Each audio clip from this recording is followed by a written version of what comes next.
64,000 is the median number of words per book.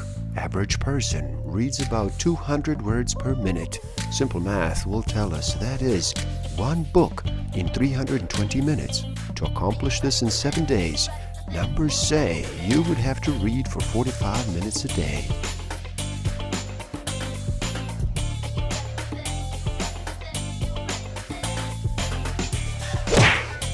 Don't forget to subscribe.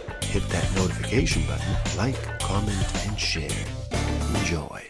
Hello, and happy day. How does slowing down sound to you today? Would you like to reduce the noise for just a bit? Are you ready to make a choice and decide to listen? My name is Igor SF Walker. I'm here to remind people to slow down, to reduce the noise, to walk their lives into a natural flow. Welcome back to the Book of the Week series. Every week as I read another amazing title, I share it with the world. And today we look at The Rational Optimist, How Prosperity Evolves by Matt Ridley. In this video, we look at various insights into the benefits of change.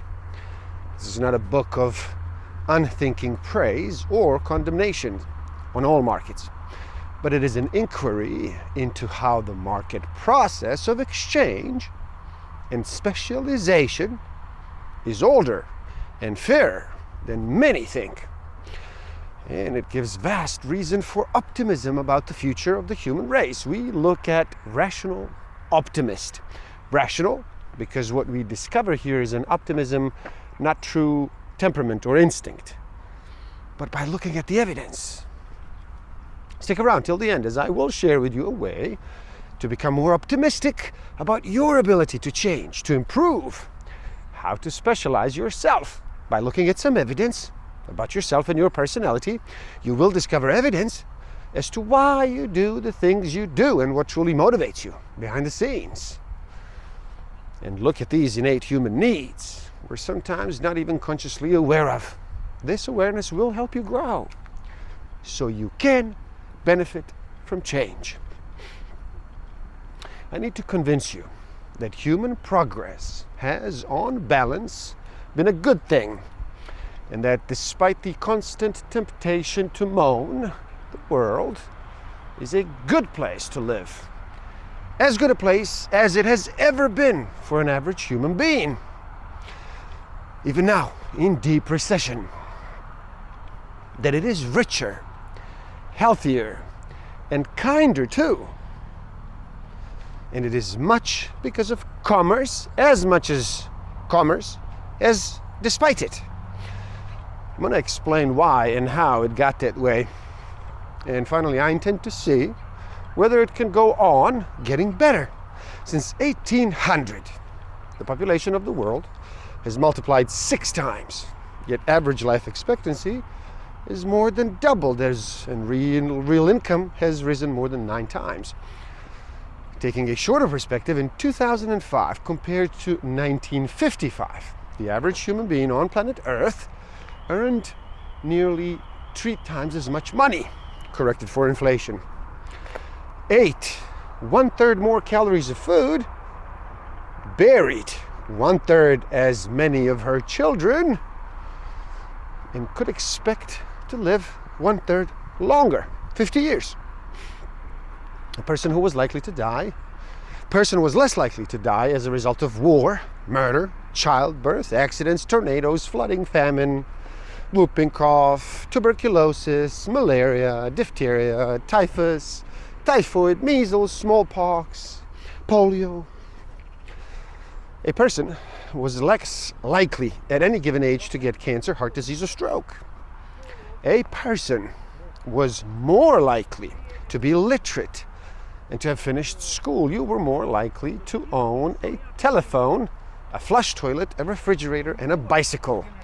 All this during a half century, when the world population has more than doubled, so that far from being rationed by population pressure, the goods and services available to the people of the world have expanded. It is by any standard an astonishing human achievement. time. That is the key. Forget dollars, cowrie shells, or gold. The true measure of something's worth is the hours it takes to acquire it. If you have to acquire it for yourself, it usually takes longer than if you get it ready-made by other people. And if you can get it made efficiently by others, then you can afford more of it. As light becomes cheaper, so people used more of it. The average Briton today consumes roughly 40,000 times as much artificial light as he did in 1750. He consumes 50 times as much power and 250 times as much transportation, measured in passenger miles traveled. This is what prosperity is: the increase in the amount of goods or services you can earn with the same cost, the equivalent amount of work. As late as the mid-1800s, a stagecoach journey from Paris to Bordeaux cost the equivalent of a monthly wage. Today the journey costs a day or so and is 50 times as fast. A half a gallon of milk cost the average American 10 minutes of work in the 1970s, but only 7 minutes in 1997. A 3-minute phone call from New York to Los Angeles cost 90 hours of work at the average wage in 1910. Today, it costs less than 2 minutes. A kilowatt hour of electricity costs an hour of work in 1900s and 5 minutes today. Now, healthcare and education are among the few things that cost more in terms of hours worked now than they did in the 1950s. Think about that for a second. Do me a favor, in the comments below, please do write. What are your thoughts? Why do you think this is the case for healthcare and education? As necessities and luxuries get cheaper, do people actually get happier? A small cottage industry grew up at the turn of the 21st century, devoted to the subject of the economics of happiness. Started with the paradox that richer people are not necessarily happier people beyond a certain level of per capita income. Money did not seem to buy subjective well-being. As books and papers cascaded out of the academy, Schadenfreude sat in on a grand scale among commentators, happy to see the unhappiness of the rich confirmed. Politicians latched on, and governments from Thailand to Britain began to think about how to maximize gross national happiness instead of gross national product. British government departments now have well-being divisions.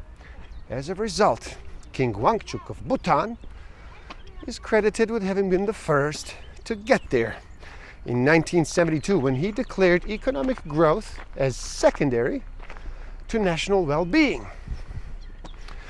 If economic growth does not produce happiness, said the new wisdom, then there was no point in striving for prosperity, and the world economy should be brought to a soft landing at a reasonable level of income. Or, as one economist puts it, the hippies were right all along. Is it possible that not just the recent credit boom, but the entire post-war rise in living standards was a Ponzi scheme made possible by the gradual expansion of credit? That we have, in effect, grown rich by borrowing the means from our children, and that a day of reckoning is now at hand? It is certainly true that your mortgage is borrowed via a saver somewhere else, perhaps in China, from your future self, who will pay it off.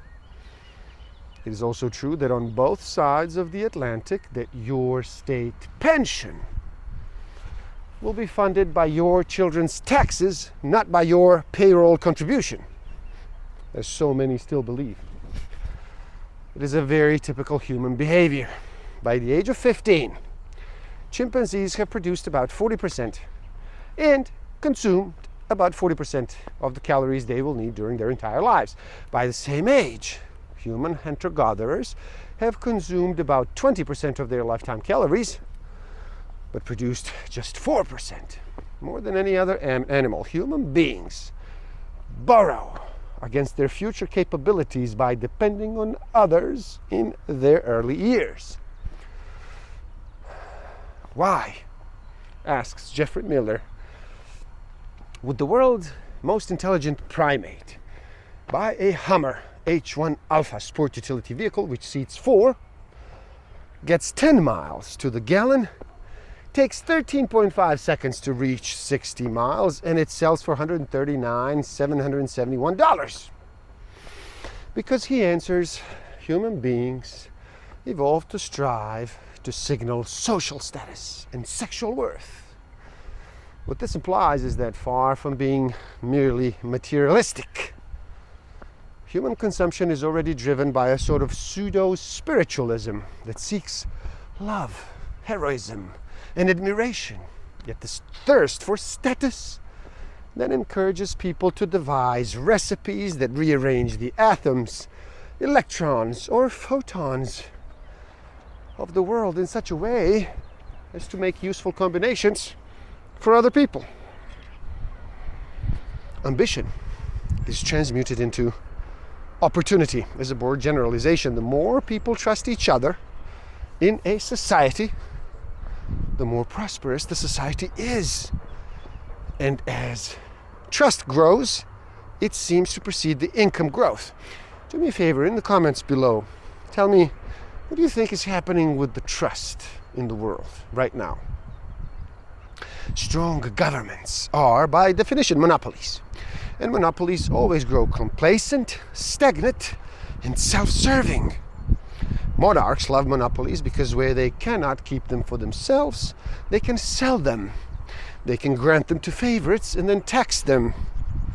They also fall for the perpetual fallacy that they can make business work more efficiently if they plan it, rather than allow and encourage business to evolve. The scientist and historian Terence Keeley points out that the entrepreneurs are rational, and if they find out that wealth can more easily be stolen than created, then they will steal it. Humanity's great battle over the last 10,000 years has been a battle against monopoly. Everybody knows that the population of the earth is growing, but remarkably few people seem to know that the rate of increase in the world population has been falling since the early 60s, and that the raw number of new people added each year has been falling since the late 1980s.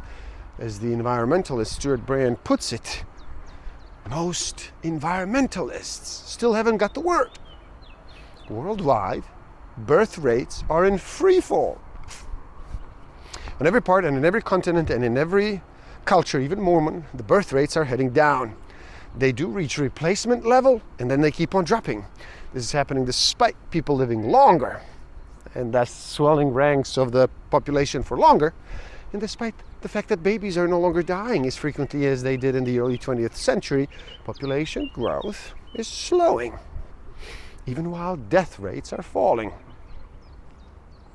Human beings are a species that stops its own population expansion once the division of labor reaches the point at which all individuals are over trading goods and services with each other rather than trying to be self-sufficient. The more independent a well-off one will become, the more population will stabilize, well within the resources of the planet. As Ron Bailey puts it, in complete contradiction of Garrett Hardin, there's no need to impose coercive population control measures. Economic freedom actually generates a benign, invisible hand of population control. Whereas the 19th century saw a rash of new ways to move people about, railways, bicycles, cars, steamships, the 20th century saw the rash of new ways to move information about, telephones, radio, satellites, television, mobile telephones. Admittedly, the telegraph came long before the airplane, But the general point stands. The satellite is a new example of the technology invented as a byproduct of a transport project, space travel, which found a use in communication instead. The inescapable fact is that the most technological change comes from attempts to improve existing technology. The later stages of Industrial Revolution are full of examples of technologies that developed in remarkable ignorance of why they even worked. This was especially true in the biological world. Aspirin was curing headaches for more than a century before anybody had the faintest idea of how. Penicillin, the ability to kill bacteria, was finally understood around the time bacteria learned to defeat it. Lime juice was preventing scurvy centuries before the discovery of vitamin C. Food was being preserved by canning, long before anybody had any germ theory to explain why it helped. Perhaps money is the answer to the question of what drives the innovation engine.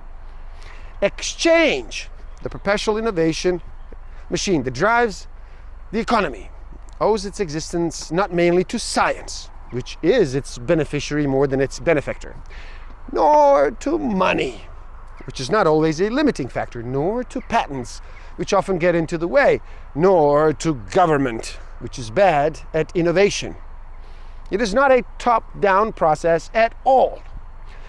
Instead, what I'm trying to persuade you is that one word will suffice to explain this conundrum: exchange. It is the ever-increasing exchange of ideas that causes the ever-increasing rate of innovation in the modern world. Go back to the word spillover. The characteristic feature of a piece of new knowledge, whether practical or esoteric, whether technical or social, is that you can give it away and you can still keep it. You can light your tapper at Jefferson's candle without darkening him. You cannot give away your bicycle and still ride it, but you can give away the idea of the bicycle and still retain it by spilling over. Innovation meets other information and mates with them. The history of modern world is a history of ideas meeting, mixing, mutating.